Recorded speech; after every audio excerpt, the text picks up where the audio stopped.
This community is unique. Not too much strangers coming, except by plane or by boat. I think that you have more freedom here than you do up in the cities. When I was growing up, the whole village raised us kids. It wasn't just our parents. I grew up here when there weren't no power. There weren't even small generators. Everything was salted or dried. It's a preserving way. When someone catches something, they share it with everybody. They hand it out without expecting anything back. We try to put up as much as we could, steel, deer, fish. But modern day, they like their hamburgers and cheeseburgers and microwave foods. Everybody go down to the beach and grab their share of the meat. Now they want it delivered at their house. It's pretty expensive to live here. You have to have a job, and a lot of people don't, but we are blessed because we're in TATITLEK Corp and Chugach Corp, and we do get dividends. Sometimes, I don't know, with our corporation dividends, we get them every 3 months, but those are gone just for oil and electric once you get them. Everybody that needs a job anymore has to go either to the city or someplace to find a job too. Our population is really declining, and that's a really big thing. The state requires us to have 10 students enrolled. If we drop, then our school closes. People would eventually have to move away, which would mean less people living here. And I've seen it happen in other places. I'll be able to live around here till I die and live here without a job.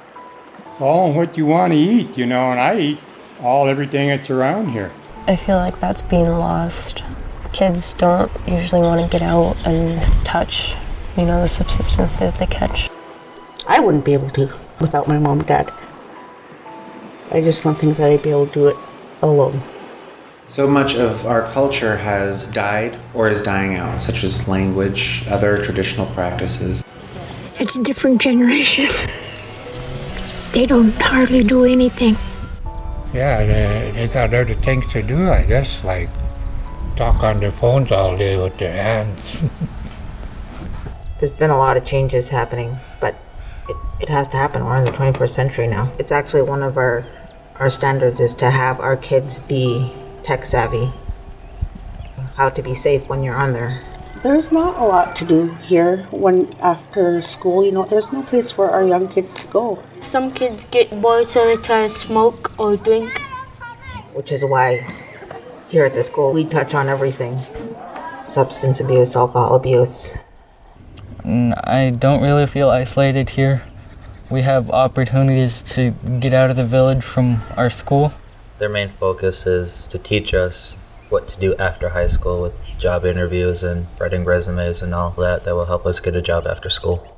We learned from the community, the students, the families, the parents, that a holistic learning process and system was going to fit our students, centered around student needs rather than centered around adults managing students.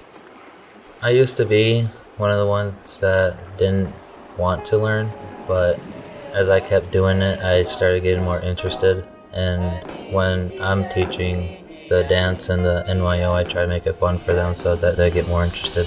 We're relearning everything from scratch, and so many of our elders weren't allowed to do any of this. And yes, they may have evolved from hundreds of years ago. It's always an evolving culture. It's a living being. It makes us who we are. That's how we can represent ourselves. So you know where you're from and what things are about. Everything that goes with it, courtesy, respect, sharing, and, being together, networking, making connections, meeting family.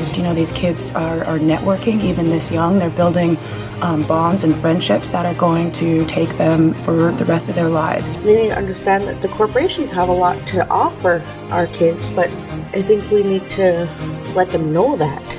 My hopes is that we keep carrying on a tradition. A good community like this shouldn't just go away. Gotta take care of your home.